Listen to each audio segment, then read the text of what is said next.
মেয়েরা I think loyal ছেলে চায়, আন্ডারস্ট্যান্ডিং ছেলে চায়।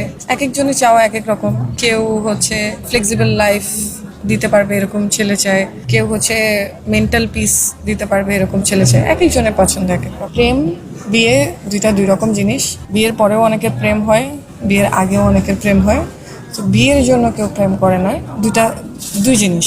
মানুষ প্রেমে পড়লেই প্রেম করে, এটা একটা ভালো লাগার জায়গা, ইমোশনের জায়গা, মনের অনুভূতি প্রকাশ করার জায়গা। প্রেমটা সম্পূর্ণ ডিফারেন্ট। প্রেমের সাথে বিয়ের কোনো সম্পৃক্ততা নেই।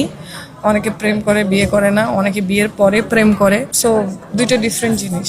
বাবার সাথে মেয়ের যেই সম্পর্ক, আমার হাজবেন্ডের সাথে ওয়াইফেরই, সেটা আরেকটা সম্পর্ক, যেটাতে কোনো ব্লাড কানেকশন তো থাকে না, বাট মনের মিল থাকে, আন্ডারস্ট্যান্ডিং এর মিল থাকে। অনেকটা সময় মানুষ তার সাথে শেয়ার করে, অনেকটা লাইফ শেয়ার করে তার সাথে। হাজবেন্ড, আই থিঙ্ক হাজবেন্ড এমন একজন হওয়া উচিত যে রেসপন্সিবল, যার সাথে আমি আমার লাইফ শেয়ার করতে পারবো, যার সাথে সারা জীবন কাটানো যায়, যে আমার ফ্রেন্ড হবে, বন্ধু হবে, সব কিছুই হবে। আমার ভালো লাগা খারাপ লাগা সব কিছু শেয়ার করবো যার সাথে, সেও আমার সাথে শেয়ার করবে, আমিও তার প্রতি রেসপন্সিবল হব, ভাইস ভার্সা। এই মানুষটা যার সাথে আমার কোনো ব্লাড কানেকশন নেই, সেও ডিফারেন্ট ফ্যামিলি থেকে আসবে, আমিও ডিফারেন্ট ফ্যামিলি থেকে আসবো, বাট ওই ডিফারেন্ট মানুষটার সাথেই হচ্ছে আর কি আমার লাইফটা কাটাতে হবে, এরকম পারসন। আমার কাছে তো আমার সেলফ রেসপেক্ট আমার সবচেয়ে বেশি ইম্পর্টেন্ট। আমার ওইটাই আমি বলবো আমার সম্পদ।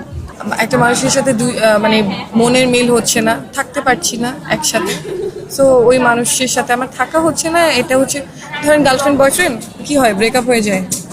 আর যখন একটা মানুষ বিয়ে করে ফেলে তখন তো আর ব্রেকআপ ওয়ার্ডটা উচ্চারণ হয় না, তারা আলাদা থাকবে, সেপারেশনে যাবে, তখন গিয়ে ডিভোর্স হয়। দুইটা রিজনই কিন্তু একই। আমি হচ্ছে আমার যদি ধরেন বয়ফ্রেন্ডের সাথে, কেউ কারো বয়ফ্রেন্ডের সাথে ব্রেকআপ করে বা গার্লফ্রেন্ডের সাথে ব্রেকআপ করে, সে তার সাথে থাকতে চাচ্ছে নাটাই হচ্ছে রিজন। এর চেয়ে বড় রিজন হয় না, এখানে কোনো ব্যাখ্যা হয় না যে সে ভালো, এই ভালো।